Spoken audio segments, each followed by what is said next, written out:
मामा आउ आज मार्केट छतु आनी सन्ध्या छतु पकड़ा करदम खाया हाँ हौ ठीक है चल सिंहासन रे बसिबाकू करे जे लोभ सीए माँ कोଳରେ बसिबारे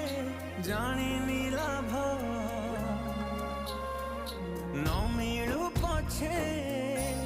मो भाग्य रे टिकिए शुभ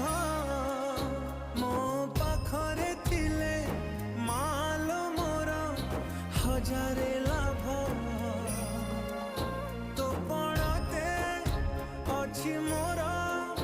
बोधे आउ सांग देखो मामा मोटी पेट रे होची करते छतु पकड़ा देखो केते सुंदर ହେଇଛି और टेस्ट करिया बढिया सॉफ्ट सोई गले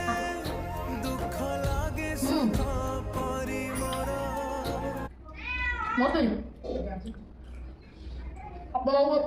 जब मोर रेसिपीटा भल लगे मामा रेसिपी लाइक करिए शेयर करिए और सब्सक्राइब भी करिए बढ़िया